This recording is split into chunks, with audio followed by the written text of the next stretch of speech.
Hello, everybody. It's Saturday night at 9 o'clock Eastern Time. My name is Chris Weuve, and this is Starfleet Tactical, and I am solo tonight. I was hoping to have Chris Carlson join me for this particular excursion into naval infrastructure, but he is off doing something with his wife tonight. Good for him. In a perfect world, Peter Gold would be on the show with me. He's a merchant mariner who's been on the show several times in the past and is going to be on the show next week, but we didn't quite sync it up right. So we'll do that next week. So first of all, I got to start off with the t-shirt because this is a shirt that my brother gave me for my birthday. It says Sleestack versus Gorn. I am told that I have to actually tell you the story, my Sleestack story. When I was in college, at one point, a bunch of me and my roommates were around. At one point, I lived in a house with like 7 people. Me and my roommates were sitting around and somebody said, "What's that smell?" It smells like, and before he could come up with something to say, my roommate Pete said, "Dead Sleestack." And that sort of became the joke from that point on, is that some about dead Sleestacks. And and to this day, he doesn't know exactly where that popped out. It just kind of popped out at the time. And so my roommate Jerry had a show on the local alternative radio station. So the University of Iowa has 2 radio stations. It's got the fussy NPR station, and then it's got this alternative rock station, or at least it used to back in the day. I don't know if it still does or not. And that alternative station was a very low power transmitter. In fact, when it first started out, it was like a student project, and it actually transmitted through the water pipe. You had to take a wire and wrap it around the water pipe in order to get it on your radio. But by the time I got there, it actually had a small transmitter, and Jerry had the like midnight to 6 a.m. on Tuesday slot, right? So, I mean, it was unclear as to whether there was ever anybody listening to Jerry's show. But Jerry said, "Hey, why don't you guys come down and take a look at the station?" And so it was college. And so Pete and I think my roommate Steve also came down, and we went down and saw the station. And Jerry says, "Do you want to be on the show? Do you want to be on the air?" And it was like, doing what? Doing what? And he said, "Oh, just whatever, just improv something." And so we very quickly came up with this idea that we were the members of a Yugoslavian farm punk band called Dead Sleestack. And Pete pretended to be the only one who really spoke English. And so Jerry would ask him questions. And one of the questions was, for those of you out there in the audience who don't know, Yugoslavia is a country behind the Iron Curtain. You must have had, a tremendous adventure escaping from Yugoslavia. Tell us, how did you escape from Yugoslavia? And Pete says, they asked us to leave. The sheep. They said we made the sheep sterile. It wasn't us. They were just very tired. And it was stupid improv stuff. Like whenever we had a commercial break, because we came back like 3 or 4 times during this. And whenever we had a commercial break, we'd sort of talk about what we were going to do next. We did an a cappella rendition of the emergency broadcast signal, for instance. That was, I was supposedly the lead singer, and I can't really do the emergency broadcast signal or anything else, those of you who have heard me sing. So in any event, that's the story of Dead Sleestack. I have told that story in a more abbreviated form to David Gerald, the creator of the Sleestacks, and he found it amusing. Okay, so let's go ahead and go on and talk about naval infrastructure. So first, the obligatory admin slide. There's been a bunch of changes since the last time. Next week is a yes. I will be on the show with Peter Gold. We're going to have to figure out how to have 2 people sitting side by side, or I may put him in a laptop in another room or something like that. But Peter Gold's actually coming up because on Sunday we're going to go do some ship tours including the nuclear ship Savannah, which was a nuclear cargo / passenger vessel that was built. It's been decommissioned for a long time, but it's local. It's up in Baltimore. And so we're going to go up and look at that. We're also going to look at the John W. Brown, which is one of one or two victory ships or Liberty ships left from World War II.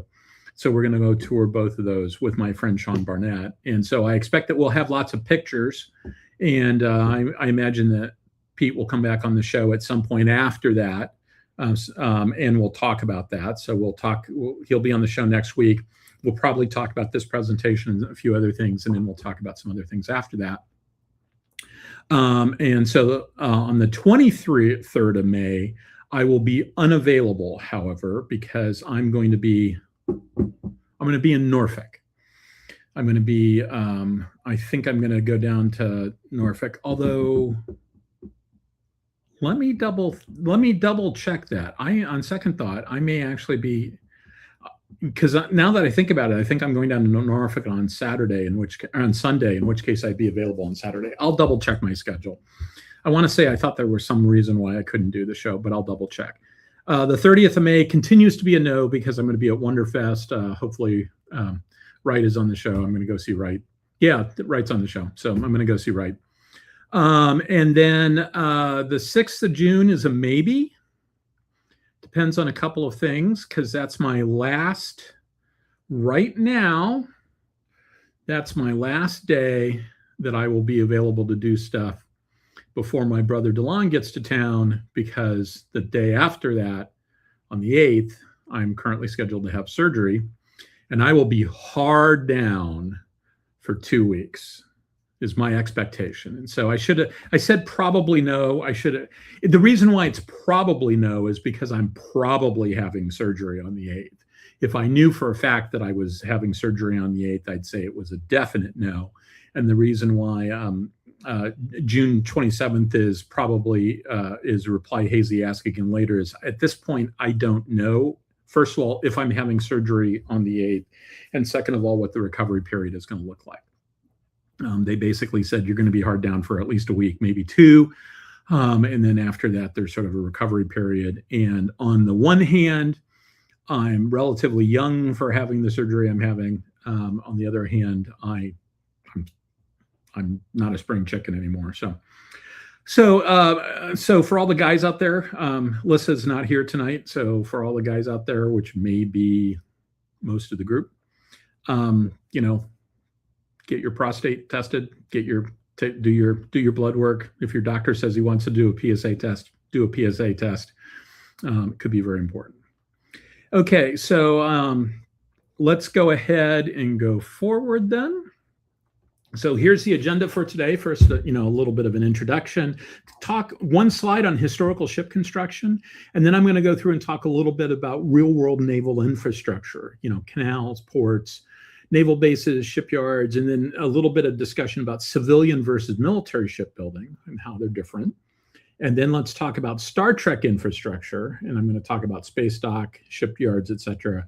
And then I thought I fixed this so that it all fit on one page. After Babylon 5, it says Battlestar Galactica. There's actually like 5 slides on Battlestar Galactica there. So I got the agenda screwed up there. I know what happened. I added Canals, and it sort of pushed the rest off the bottom of the screen, and I thought it all fit, but it didn't. Okay. So, introduction. This is what a Starfleet Tactical episode, what the process looks like in sort of deciding on what episode I'm going to do. So first of all, I asked myself, what am I going to talk about? And then I go, oh, I can talk about X. And it might come from an existing list. It might be a new idea that just sort of hits me. Sometimes something on the list will really resonate. Frequently after that, I say, how on earth can I spend an entire episode on that?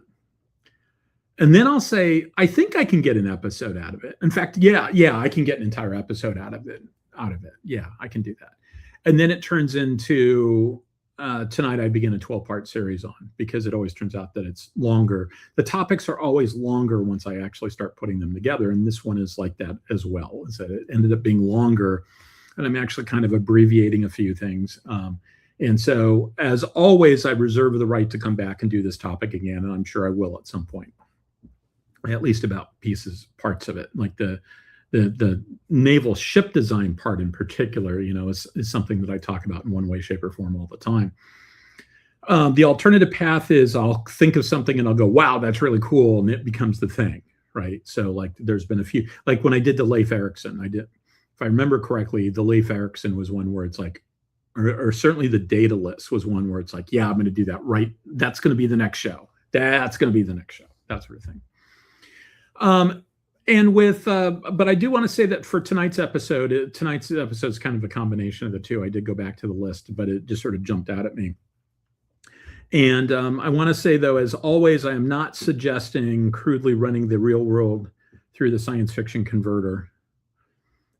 I don't think that that's the right way to produce good science fiction. I'm saying turn the damn converter on, which means use the real world to understand the things that might be important.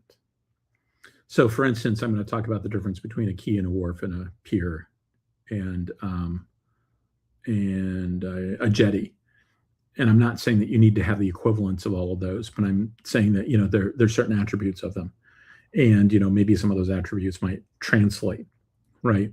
So what's the science fiction equivalent of the difference between a graving dock and a dry dock? I don't know if there is a science fiction equivalent to the difference between those two.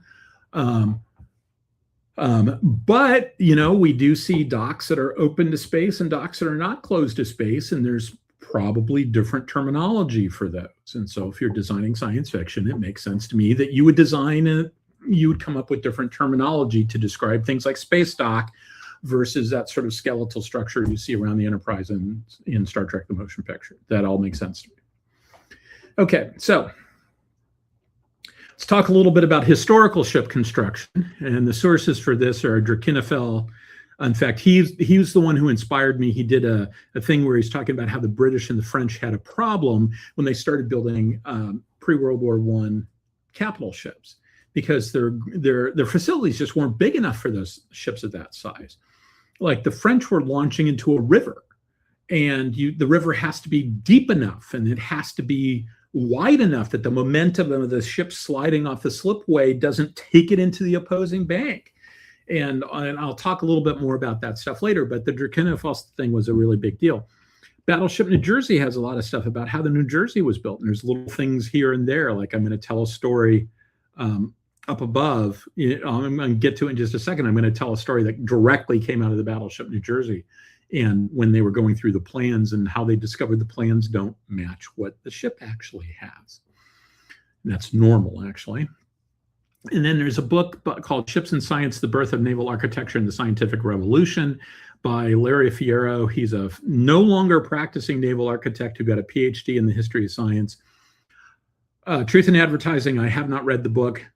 I did go to a presentation about the book. Larry Fierro came down to the Naval War College. Actually, came down to Newport. It wasn't at the Naval War College. There's a private library in Newport. He came down to the private library and did this lecture, and it was really seriously cool.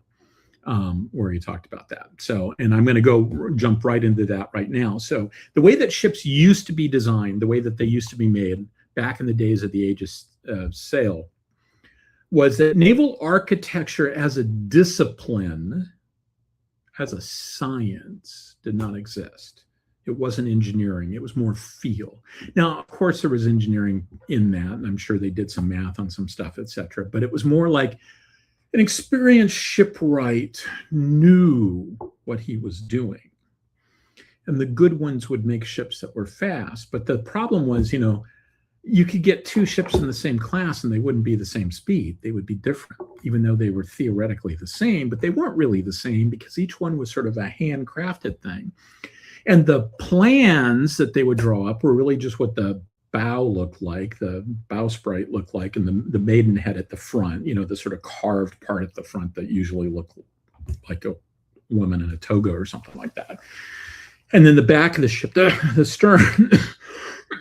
So you'd know what those two parts look like, and you wouldn't even know what the part in between looked like. And so naval architecture was really invented so that governments could specify what they were contracting for. It wasn't about making better ships. It was about making sure that you got what you paid for. Because usually they'd write a check for a big amount of money, and then at some point somebody would come and somebody would send a runner out and say, hey, by the way, your ship's done. And they go to get the ship and they go like, well, this isn't what I thought I was buying. naval architecture was to guarantee that you got what you were buying. And it was a surprisingly long time. I think Fierro said it was something like 100+ years before naval architecture actually led to the ships being better. But what it did do is it gave them a way of specifying all the things they wanted and giving and quantifying things and creating a vocabulary and some numbers that went along with it so that you could write a decent contract and make that work. So after that, not long ago, like say 100 years ago or so, the way that it worked was you did have plans, and they were reasonably detailed plans, but they weren't totally detailed, but they were reasonably detailed. And you had teams of drafters, big rooms full of people at drafting tables. And, you would be assigned this part, and you'd be assigned this part, and you'd be assigned this part. This was after they had, sort of the general designer who would sort of figure out what the weight was going to be and where the guns were going to be and how many guns and stuff like that. And they broke it up and gave everybody individual pieces of it. This is the story that the Battleship New Jersey people told. And you had lots of calls from on-site foreman to make it work because, I designed this compartment. My buddy Bob designed the next compartment. Bob sits way over there. We didn't really cooperate on it. We just knew that there was a door connecting the two compartments. And I put the door right in the middle, and he put it off about a foot to the left. So the doors don't match up. And so some foreman, while they're building the ship, makes the call about where the door is going to end up. Okay, that's interesting. So what Ryan Szymanski said is that when you're going through the plans of the ship, the plans don't actually match the ship. They kind of match, they mostly match, but they don't actually match the ship. And this is how, rumor has it that the New Jersey is 2 inches longer or 6 inches longer than the other Iowas because it was built in a shipyard in New Jersey and they wanted it to be the biggest. The plans don't show that. And apparently it's seriously hard to measure that. Because there isn't there's no place where you can put a laser at the beginning of the ship, at the front of the ship, and a laser at the end of the ship and have a good line of sight. There's no way you can do that as a straight line. So it's more complicated to do that. And I guess nobody's just ever done it at the degree of precision necessary in order to do that. Peter Gold says that's why they used to make a set of as-built plans. And so that doesn't surprise me at all. And, I once had an opportunity. My first time at sea on a destroyer was aboard USS Porter, DDG 78. My second time at sea was aboard USS O'Kane, DDG 77, the last two ships of the Flight 2 Arleigh Burkes. They were built in different shipyards. There were doors in different locations. Like the door to the Commodore's stateroom. On board Porter, I spent a lot of time in the Commodore's stateroom. The Commodore wasn't on board that ship. And the stateroom was being used by a couple of naval reservists who were on board. And we had a lot of free time because, for instance, my job, I was on board for a week and I had 2 days worth of work to do. So we ended up playing a lot of cards in the Commodore's stateroom. And so I knew exactly where the stateroom was and where the door was, et cetera. And when I got aboard O'Kane, it's I was on that deck and it's this is in a totally different location. It's kind of weird. So today there's lots of computer-aided design and manufacture, but at least as far back as when the Burkes were being made, you had shipyard workers that were calling audibles, even when they shouldn't have been. In fact, there's a famous story. The O'Kane has some low observable features. It's not like an F-22, but it's got some shaping things designed to minimize the radar cross section of it. Good for it. And the shipyard workers were fixing things. They were why did the plan show the handle at this angle? That's wrong. We're going to fix it. So finally they called all the shipyard workers in and said, quit fixing things. It's supposed to be that way. Just do it the way the plans say. Quit fixing things. So, but yeah, so that's one of those things that happens. Let's see. Dustin asked a question: how much different will be compared to the general Gerald Ford? How much? I don't know about the new ships, how much difference there'll be between the new ones. I believe they're all being built by the same group of people at the same shipyard, if I remember correctly. I think they're all being built in Norfolk, and I believe that is the case. So I suspect that there'll be a high degree of commonality, but they do make improvements to ships over time. And they certainly did that with the Nimitzes, like aboard USS Carl Vinson, call sign Battlestar, at least it used to be, not when I was on board, but call sign Battlestar in the old days. On board Carl Vinson, they did not have a lounge for people waiting to fly off the ship, whereas aboard Stennis, so CVN 70 did not have a lounge. CVN 74, USS John C. Stennis, did have a lounge. On Carl Vinson, there was just a wide landing in a stairwell, and you just sort of hung out down there, and it really kind of sucked. Whereas on Stennis, you had a place to go hang out, and there was a place to go hang out on Truman also. And I didn't do any seat time on 71, 72, or 73, so I don't know when that switch happened. Okay, so let's talk about canals for a little bit. They are what I would call the chokiest of maritime choke points. But you can maybe make the argument it's the one with the clearest science fiction equivalence, in that you can sort of think about if you've got a McCollum or Anderson style fold space drive, where you got a discrete point that takes you directly to another place, and maybe there's a tonnage limitation like there is in Starfire or something like that. That's that seemed to be kind of like a series of canals, right? You're going from a canal to another place in a canal, kind of, maybe. Stargates certainly seem to function like that, so that you can sort of view them as canals. They've got a physical size limit, and sometimes it's big and sometimes it's small. One example of a small one I put up here, and this is I want to do an entire episode on John Lumpkin's 2 books, and I hope he writes a 3rd one in the trilogy. He's busy doing computer game stuff. I forget which computer game. He's got some space computer game sim that I haven't played because I'm not a Windows guy at home, but it looked pretty cool.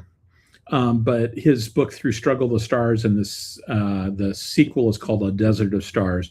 Interstellar travel is through man-made wormholes that are called keyholes.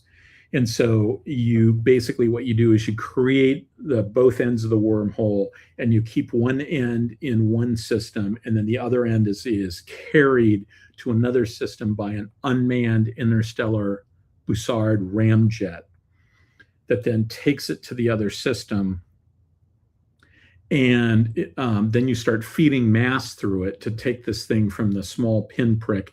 You feed enough mass through it, and eventually it gets big enough that you can pass a ship through it. But there's a theoretical limit that works out to, I want to say it's like 150 feet, something like that. And so that's the widest a ship can be. And so that's like called keyhole max or something like that, sort of like Panamax or the Panama Canal. One thing that I think is interesting here is that it shows the new locks of the canal. So you've got those parallel lock structures. And so there's the older, smaller locks, and then the newer, bigger ones that they built. Now, so while I'm on the subject, let me just go ahead and kill off a rumor, or kill off what's the word I'm looking for? An old wives' tale. I'm drawing a blank on the term. But it's a historical fact that isn't true. So when they were going to build the Montana class, they would not fit through the current locks of the canal. That is true. It was not that they just decided to blow it off and build something that was too big for the canal. There were plans to widen the canal locks, and it would have fit within the new locks. but they decided that they didn't need it during the war, so they didn't do it. And then they ended up not building the Montanas because they concluded they didn't need the Montanas during the war. And that was in large part because we already had battleship superiority, so we didn't need any more battleships. We could use the steel for better things.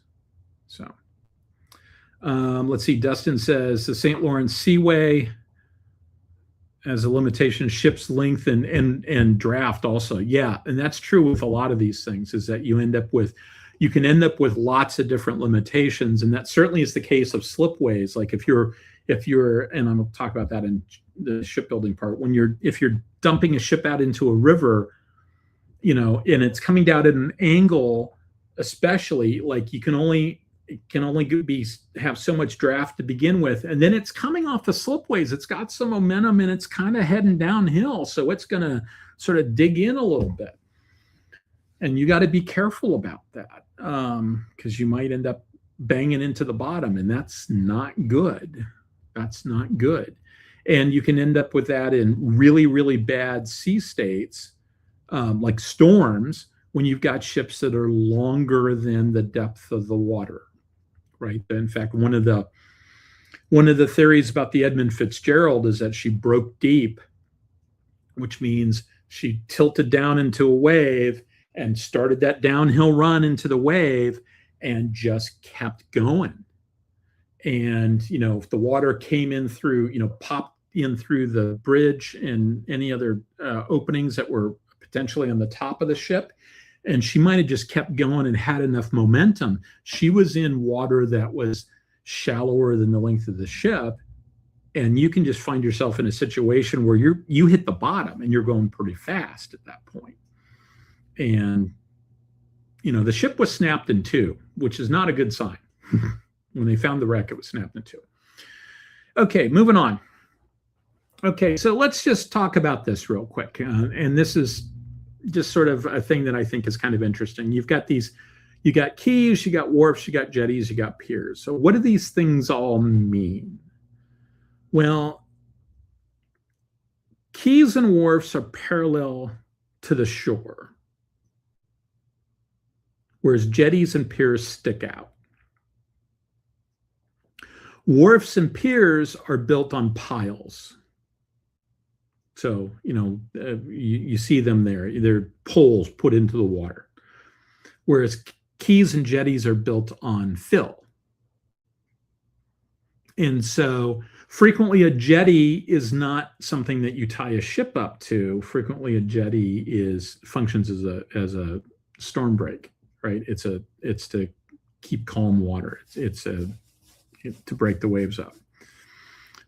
Whereas, usually if something's built on piles, it's not going to affect the waves like that, and it's specifically to tie a ship up to.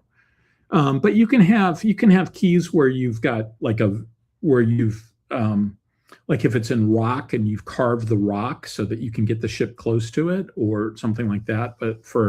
So these things are all different, and they matter.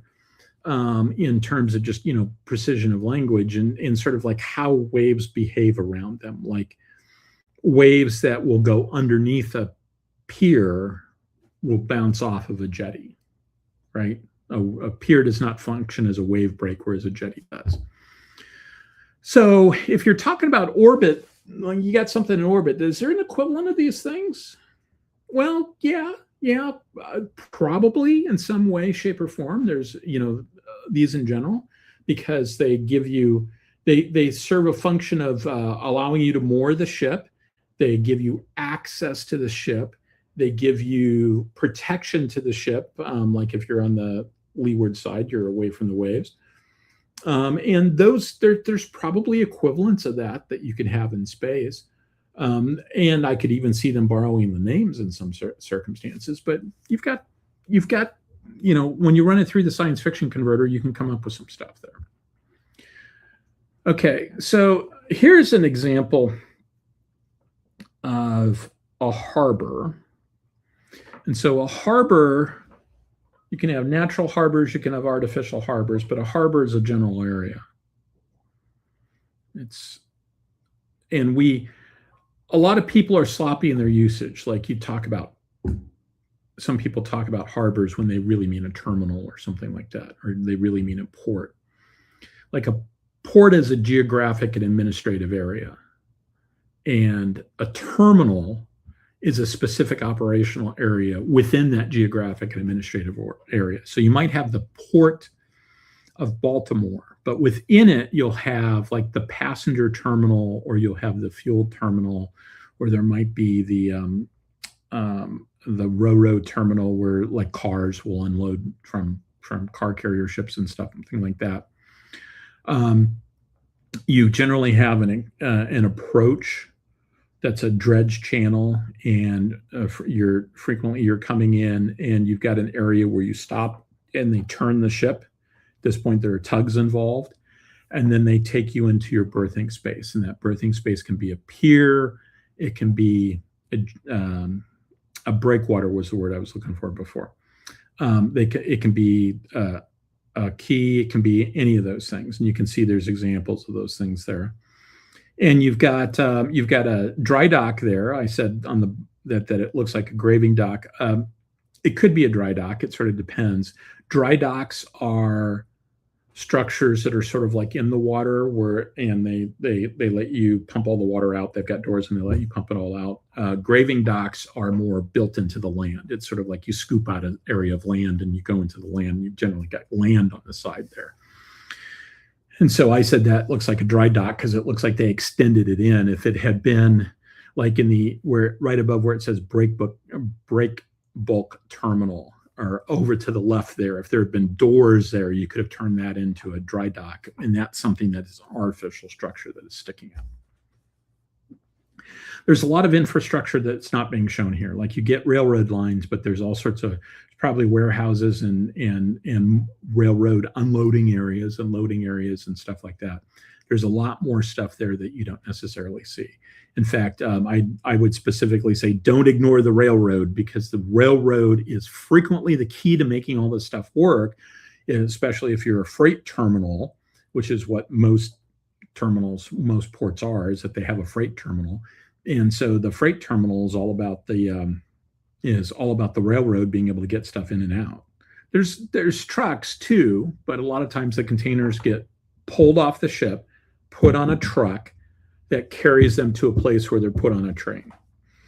And that's what makes containerized shipping so useful, is that every time you do that, it's one guy with a crane moving the box around. It's not a bunch of guys going in, down into the hold of the ship and sort of manually manhandling stuff, right? It takes, one guy with a crane can do an awful lot. So, okay, so next let's look at what a naval base looks like. Now, this might actually be a really old photo. It was unclear on the website as to whether this is a current photo or an old photo, because there was this big write-up where somebody said the first time they went was in 1961, blah, blah, blah.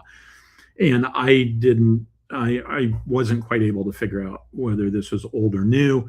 It's got coal piers, and I know that there's frequently big piles of coal around there, but I don't know if that's actually what's going on there. You can see that it's got the Naval Operating Base Norfolk. You've got aircraft carriers up there, etc. In fact, I could probably date it if I scrolled in and tried to identify the carriers.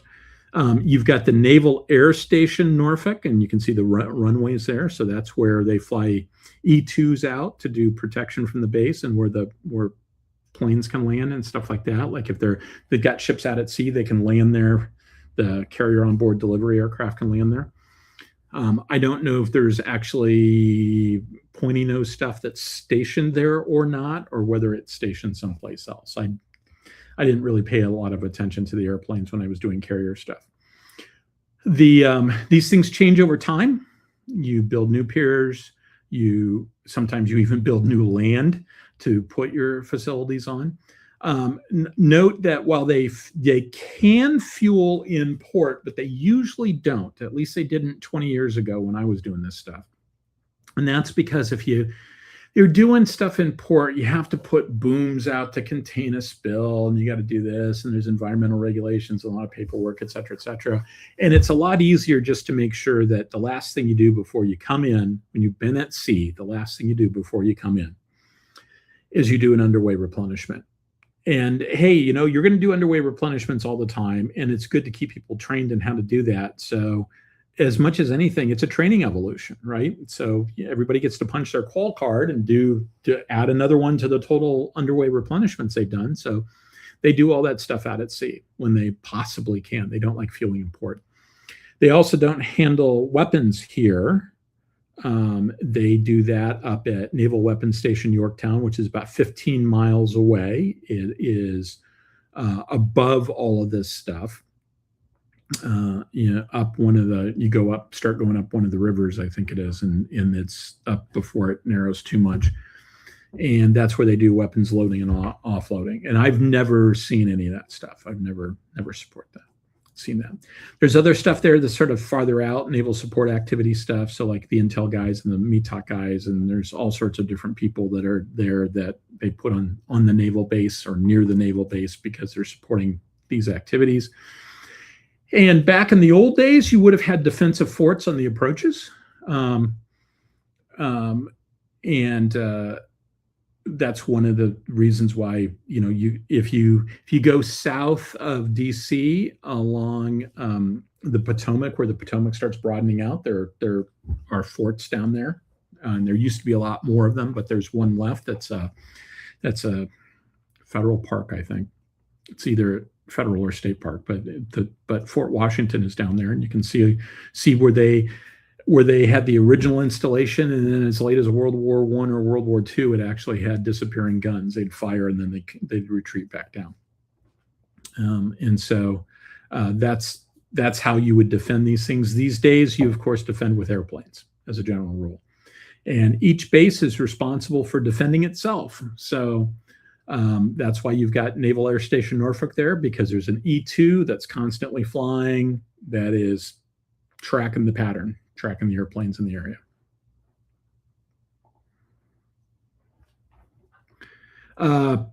Peter Gold says, yes, they still load coal down there. So yeah, there's big piles of it when you go down there.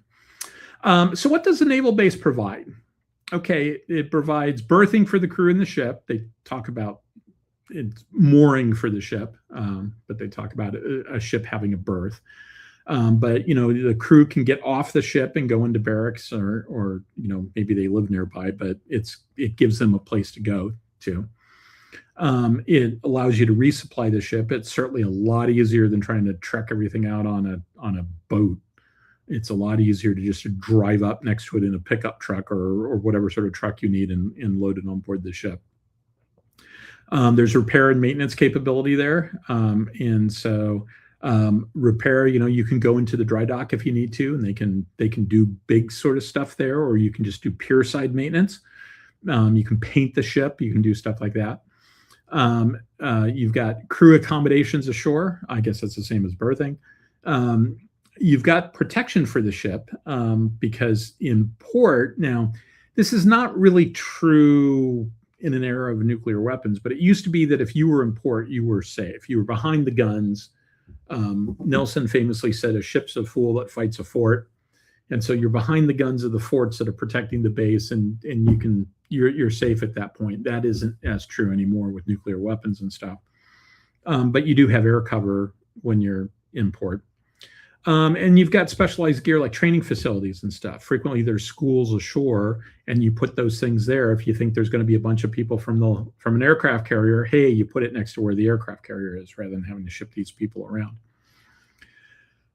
For the maintenance stuff is a big deal.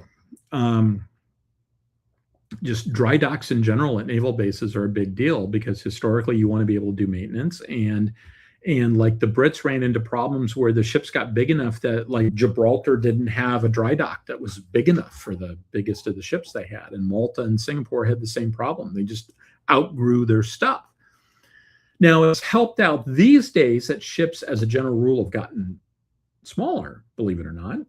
And by that, I mean, we don't build battleships anymore. Aircraft carriers are still huge. We still have a problem with the very biggest of ships. The Brits still have a problem with the very biggest of ships, but they don't have this big fleet of battleships anymore. And as a result, the facilities in Gibraltar, et cetera, that were too small are no longer too small because the ships as a general rule, the ships they've got there are just not as big as they used to be. So I say post-war ships got smaller. Destroyers went from like 2,000 tons to 8,000 tons, so they got bigger. But you don't have high-end capital ships like you used to for a lot of the world's navies.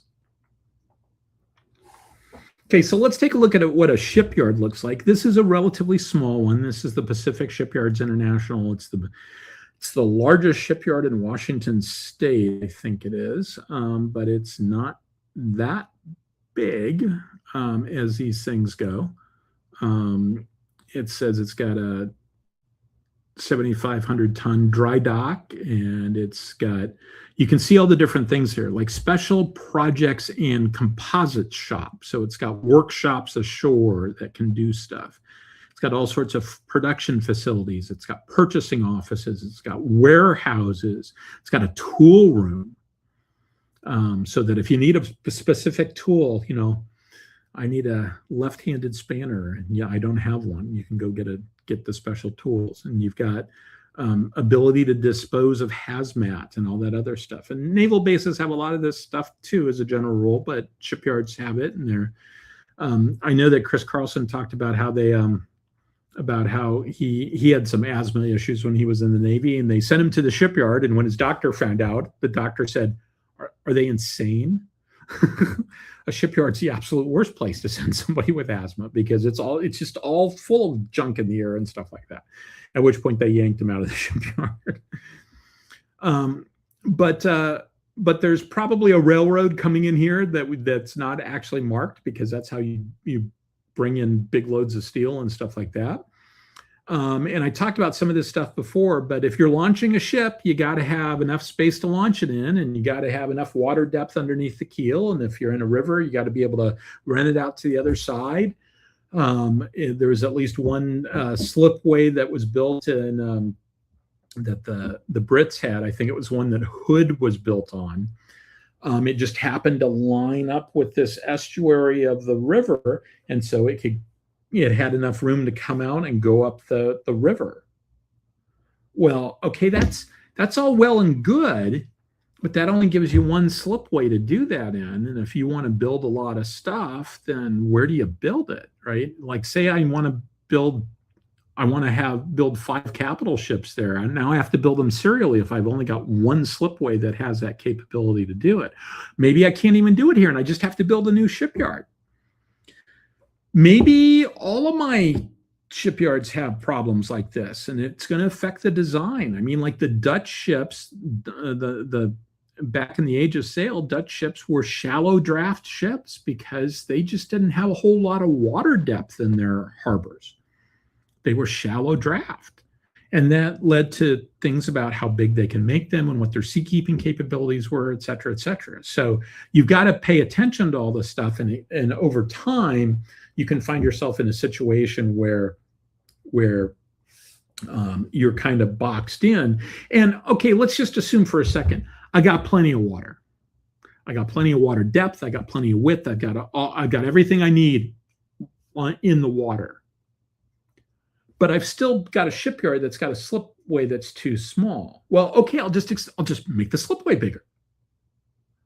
Well, the slipway is surrounded by a whole bunch of other facilities that I need. So I can't just like plow under the hazmat area or the special projects and composites area. I can't just plow that stuff under, delete that. I need that stuff, right? And if you're in a harbor town, right, if it's a port and all the stuff is built up around it, I just might not have the ability to do it. And it might be easier just to go and build a shipyard someplace else. Ports have the same issue. Like New York City used to be a robust port because there were lots of factories in New York, because there were lots of workers in New York. And so you exported from New York. You had freighters that came to Manhattan and loaded in Manhattan and the Bronx and Brooklyn and all over that place. A lot of that's all gone away. when container ships came in, you're no longer taking stuff down on individual trucks. You're no longer having stevedores take it from the truck and take it down into the hold of the ship. You're having containers. Containers get there on, as a general rule, the containers got there on trains. So there was much more of a premium on having a rail line go in. And so like Port Elizabeth, New Jersey was just like swampland or something. It was just this undeveloped part. And they built this huge container port there because it was easier to build a new container port than it was to try to refit old ports. And you run into the same thing with shipyards too, is that sometimes it's just easier to build something new than it is to try to renovate the old.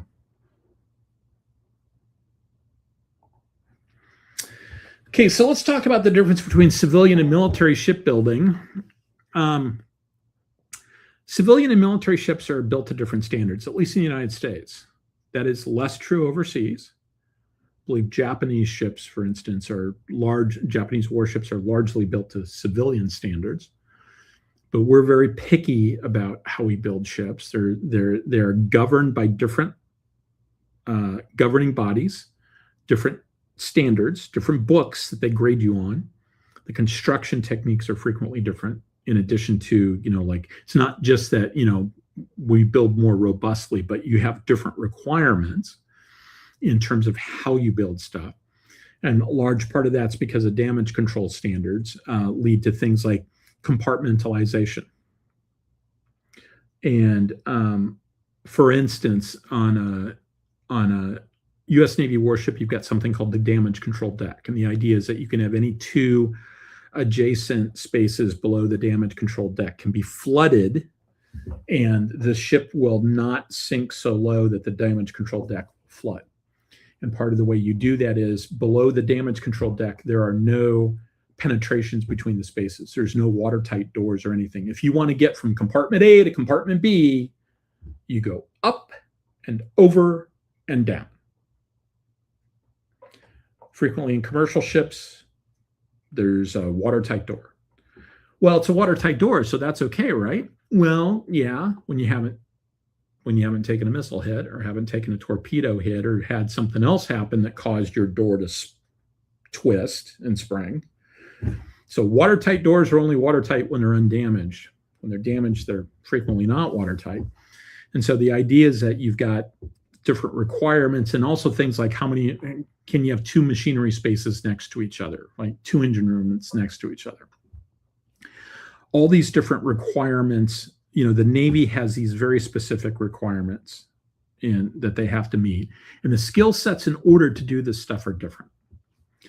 You also have technologies that are just unique to warships. And this used to be especially true. Like you'd have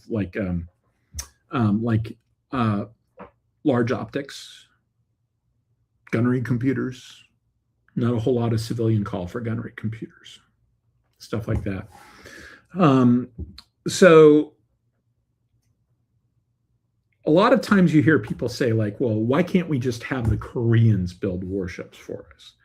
And they always cite the law that says that warships have to be built in the US. And there is indeed a law that says that warships have to be built in the US.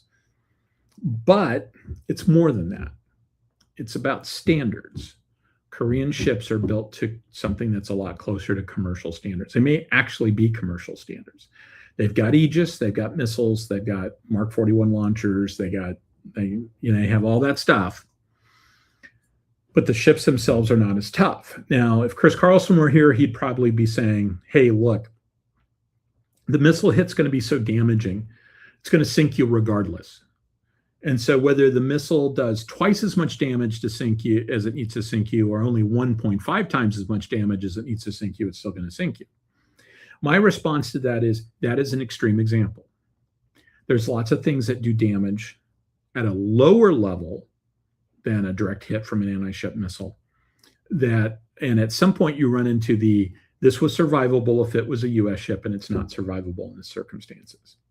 And we see that with the Stark getting hit by an Exocet missile. I think it was an Exocet. Stark got hit by a missile. The Samuel B. Roberts hit a mine.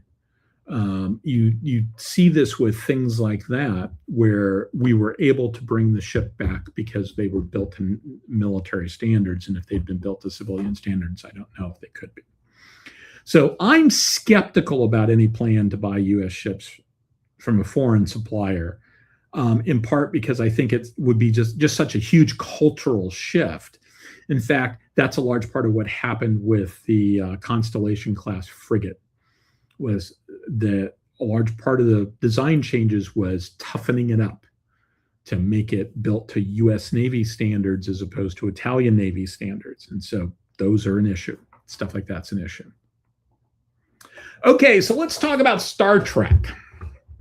We'll talk about Star Trek and then we'll talk about some other things. So let's start off with space dock. So first of all, how big is this thing? And Carlson and I had a little bit of a conversation. He goes, well, remember it took the USS Enterprise. It took a Galaxy class, and I said, "What are you talking about? It barely fit the movie era Enterprise." Well, okay, there's actually the Enterprise on the right. The Enterprise D actually didn't go to space dock. That isn't space dock. That's Starbase 74, which just happens to look like space dock. And some people have argued that it's actually exactly the same size. It's the exact same design. I don't buy it. They claim as, there's 4 doors and 2 of them are big and 2 of them are small. I don't buy that. I don't buy that. I think the better answer, because it doesn't seem to be consistent with the size of the mushroom part up top, I think the better answer is that they just reuse the model, and that if you want to play the game of trying to justify it, you do something like this, where you say they built something that looked identical up to and including whatever those antennas are in the bottom, just scaled up. They just did something that looked identical. They just made it bigger. I suspect that if you counted windows, you'd discover the windows also were like 2 or 3 times as big as they were there. They clearly just reused the model and all of this. And I'm sympathetic as to why they do that. I just wish they wouldn't do that because it causes issues like this. They could have at least modified the model. They could have at least mucked around with it and added some things onto it so that you'd say, you could say that it was a different design as opposed to just they shot the perspective differently. And to be honest, I have a hard time sort of trying to figure out what's with space dock anyway? I mean, what does it get you to move the ship inside as opposed to having it in a scaffolding like that, or just attached? Like on the right, we have the Enterprise docked at DS9, where it's got a hard dock. What does the mushroom thing get you? I mean, if nothing else, once you're inside, it's got to be mostly empty if you're going to have room to maneuver ships around in it. And it's a weird shape inside. So, okay, I guess it potentially is useful from the standpoint that you can, I don't understand why you wouldn't just dock it to something on the outside. That having been said, I do understand that space dock is cool. Space dock is cool. So in Star Trek, they have shipyards, and we have this. But remember, the Enterprise was built at the San Francisco Fleet Yards. Okay. Enterprise D was built at the Utopia Planitia Fleet Yards, shipyard. We don't think it was built on the planet. It was built in orbit, clearly. So apparently the shipyards have an orbital component and they have a component on the surface. And that totally and completely makes sense in a world of transporters. It wouldn't surprise me if most of the workers didn't live on the planet. They just transported up to the Enterprise each day to go work on it. And all the admin stuff is down on the ground, et cetera, et cetera. Because why put that stuff in orbit if you don't have to? Planets are nice. People probably want to hang out on the planet. I do think that, I do think there needs to be like a local yard office. There probably needs to be some medical stuff there, et cetera, et cetera. There needs to be, we never saw anything that looked like the shack that you see where they keep all the plans, et cetera, and where like meet me at the shack sort of stuff, or, where the supervisor hangs out when he's not around. Maybe they just think that with transporters and communicators, you don't need to have that stuff, but still seems to me that that would be useful. I don't understand why they don't have it. Okay, so here we have, on the left, we have the Regular One Research Laboratory from Star Trek Wrath of Khan. And on the right, we have the Orbital Office Complex from Star Trek The Motion Picture. There's something that seems to be sort of vaguely familiar about both of those. And so this is the ultimate example of model reuse. They just flipped it upside down and called it a day, which is perfectly fine. Good for them.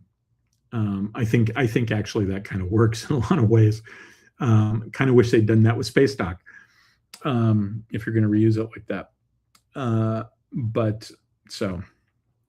And then we also have, if you go back far enough, you got Deep Space Station K7, which, as you can see on the right, it was some sort of model that was, I want to say, like a planetary, like a Mars module thing that like General Dynamics or somebody had done. I forgot. I've read this small text previously, and I forgot what it said. But this didn't have any way for the Enterprise to dock to it. So if you go back and you look at the holy book, the book of Sternbach and Okuda, you'll see that the spine of the Enterprise D has a bunch of ports. So the idea is that it can plug in and it can replenish things like water and whatever it uses for replicators and stuff like that. It can fill its tanks, deuterium and stuff like that.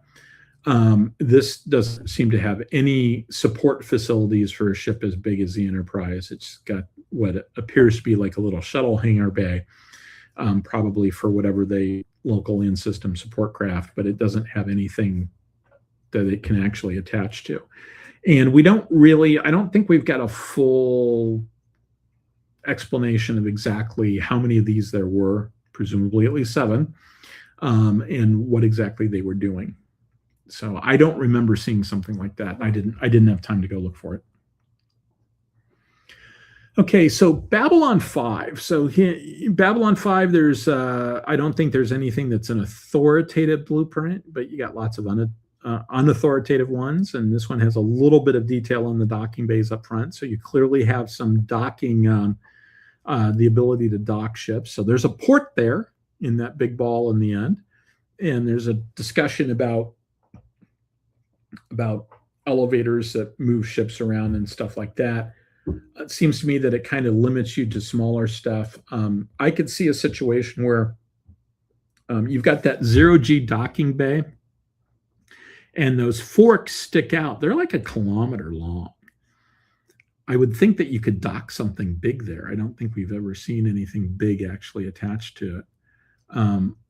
I would think that you could see bigger things attached to the side of the ship with some sort of docking, but we don't actually see that.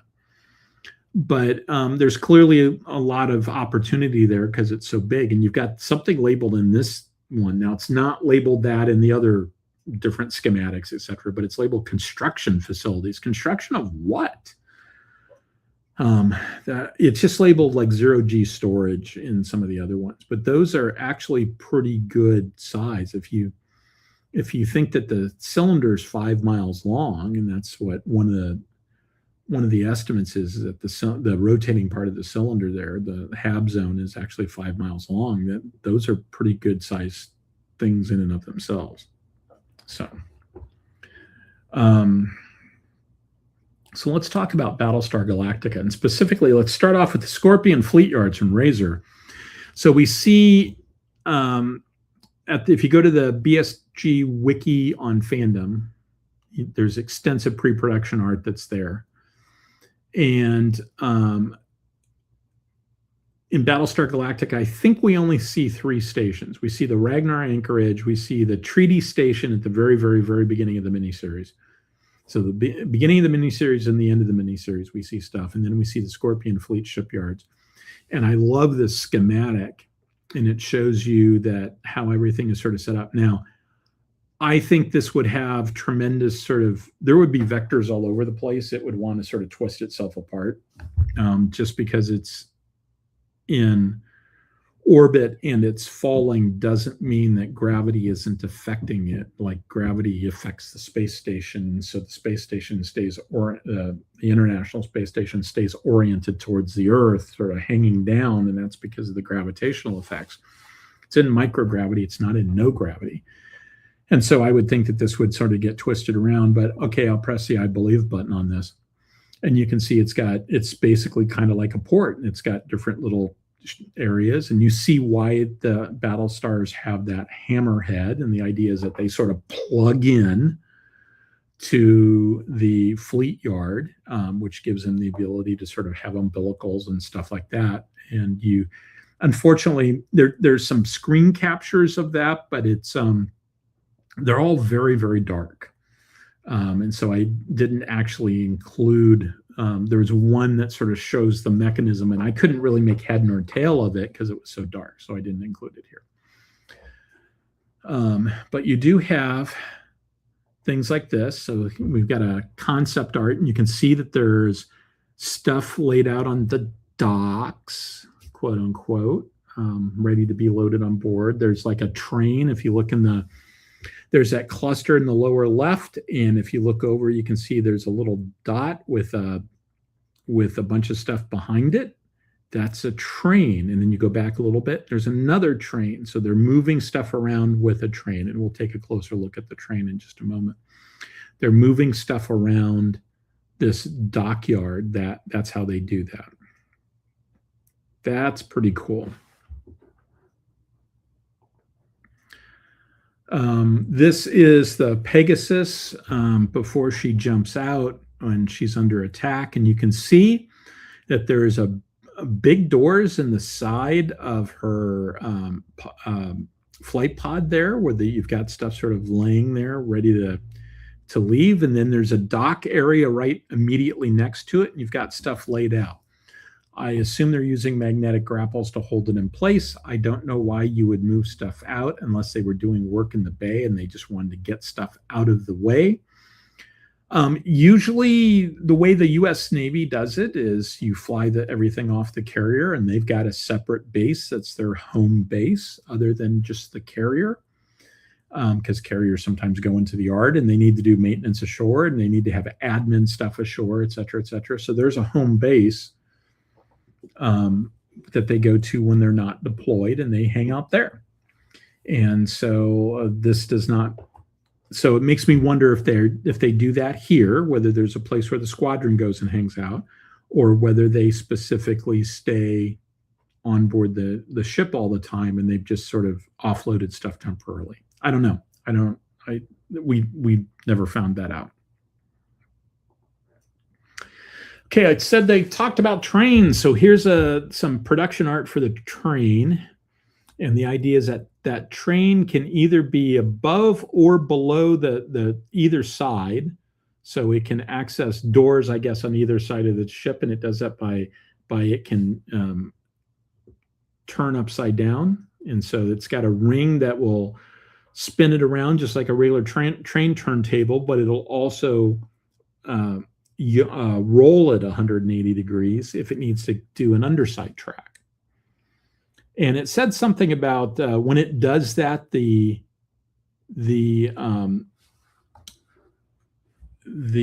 cab spins around. I don't know why it would. I mean, they're using artificial gravity of some sort. I don't know why if the thing generating the artificial gravity is above you, you'd want to. I would think that that would still be down, even though it looks like it's to another observer, it might look like you're upside down, but for you probably wouldn't feel upside down. I don't know why they do it that way. That having been said, it's cool, so I'm in favor of it. That works for me. And then the other thing we see, I didn't include the treaty station, but here's a schematic of Ragnar's anchorage. And we don't really have a good feel for, we see parts of it, It's very dark and gloomy. We never see like a map or anything like that. And it was just an unmanned orbital refueling station and naval armory, just hanging out without any guards. You could just go and get stuff from it. So, okay, that's great. I like the idea of having that, but they got weapons there, up to and including nuclear weapons, and they just kind of walked in and took them. So that strikes me as being problematic. Okay, I'm going to go back and take a look at comments and see if there's anything I want to comment on myself. Let's see. Let's see.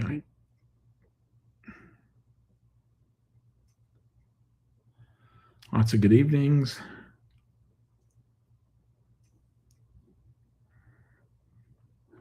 Peter Gold says there's 2 Liberty ships left, and that's what I thought I remembered. I thought I remembered that there was one on the East Coast and one on the West Coast. And if I remember correctly, the one on the John W. Brown doesn't go anywhere, and the one on the West Coast is still capable of getting underway, I think. So Peter will probably offer a comment on that if he's listening.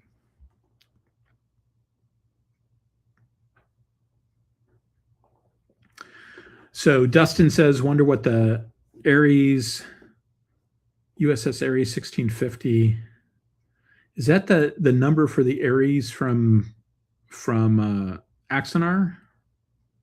I don't remember what the number from the Ares from Axanar is. I should, and I don't remember. I'm not sure that it would have any role. Anything that old would have any role in something like this. It's probably been decommissioned a long time ago.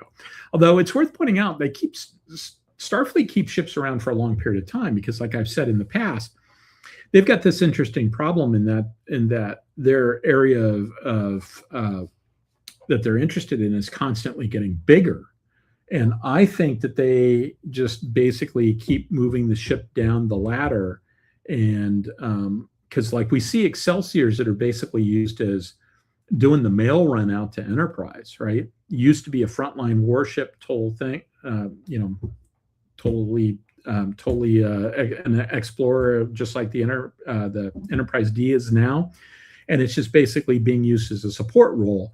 And it's probably the Excelsiors that rolled off at the end are not like the Excelsiors that rolled off at the beginning, and they probably continue to upgrade them to the degree that they can, and as long as they've got hull life in them. And it seems like Federation hulls last a long period of time, and they're able to keep them in operation for long periods of time. And so I think that a lot of ships, I think decommissioning a ship is something that doesn't happen every day, and I think that most ships these days, by the time you get to next generation, most ships probably hang around like 100 years before they get rid of them. And it may be that they were a frontline explorer, and by the end, they're just basically a training ship or something like that. But I think they hang around for a while. That doesn't, and if you're desperate enough, you might throw them into battle. But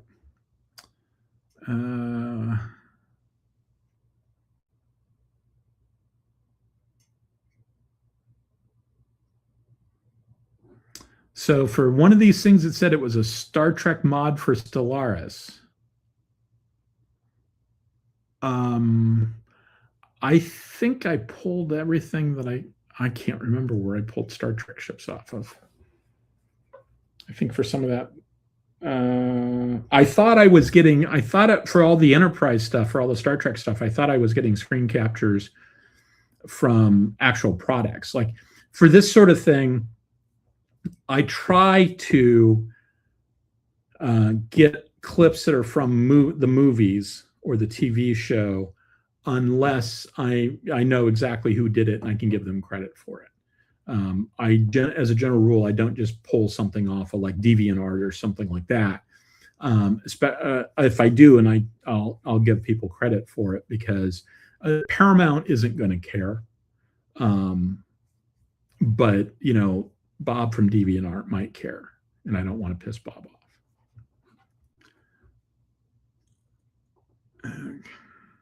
Okay. So when's the Enterprise, the aircraft carrier, going to enter sea trial? I have no idea. I'm not paying any attention to any of that stuff.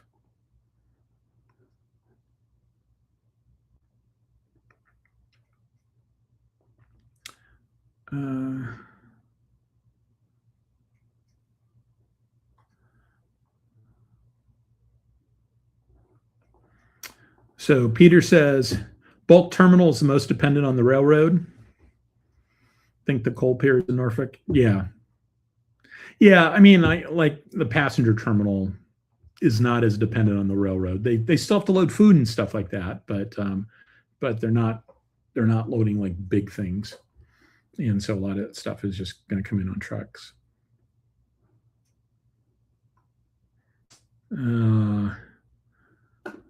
Bill says the topic sounds fun. We'll catch up at 1.5 speed later. You go right ahead and do that, Bill.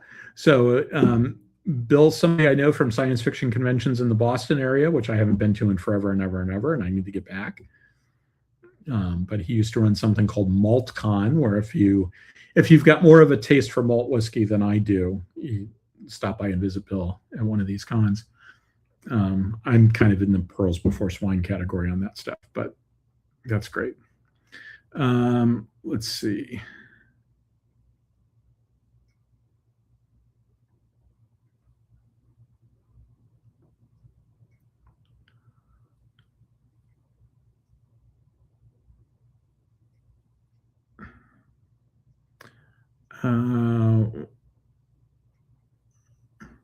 Yeah, One Horse Shay got there first about Starbase 74 versus Space Dock.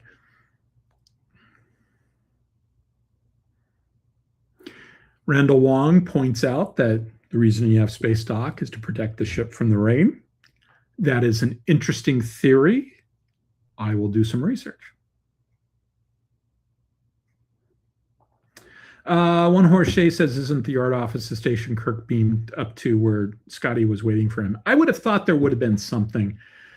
I think the answer is yes, but then I want... It's been a long time since I've watched that movie. I'm trying to remember how long that pod journey was and whether they just went from someplace on the scaffold to the ship, or they went from another complex over to the ship. So yeah, I should go back and double check that. Maybe there is a yard office there. It sort of surprises me they don't have like a dock to one of the docking ports, like for instance, the one that they later docked to. But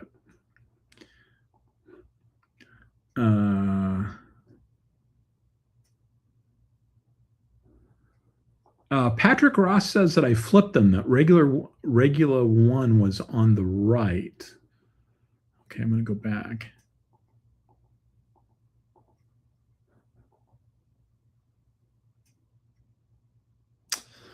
No, you're right.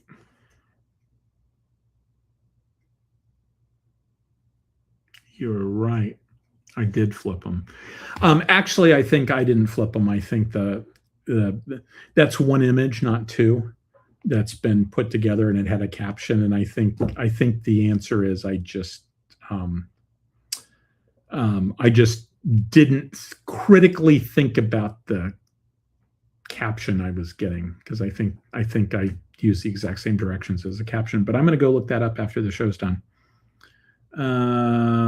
But yeah, thank you for catching that. So I'm always glad when somebody catches an error. I don't have any problem with somebody telling me I got something wrong.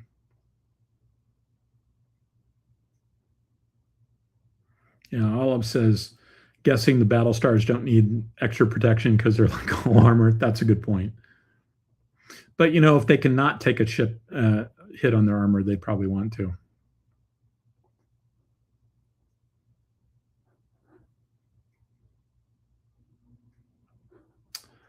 Yep, Bob says that the Liberty ship in San Francisco can still go to sea occasionally. Peter says both get underway, not very often, but apparently they both get underway. Okay, that's cool. Didn't know that.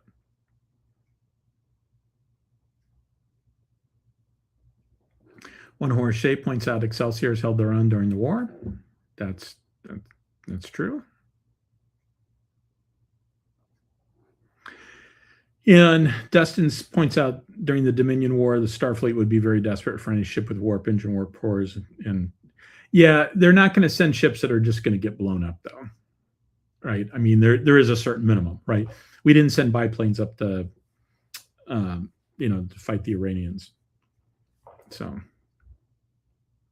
and a lot of, in the U.S. Navy, at least, you have to keep things certified, right? You have to keep things under maintenance.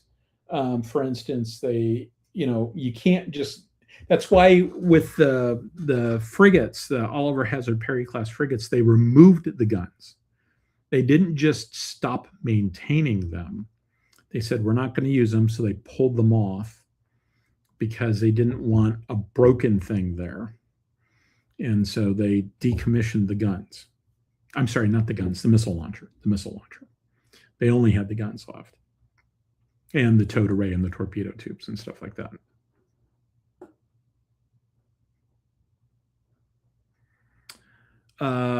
Bob points out that he also participates in MaltCon and he shares beers and Romulan ale there too.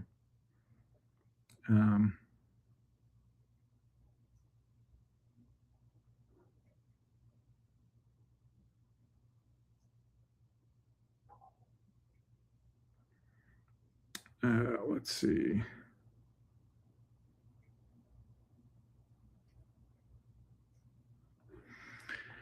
Yeah, Star Trek reuses models that way.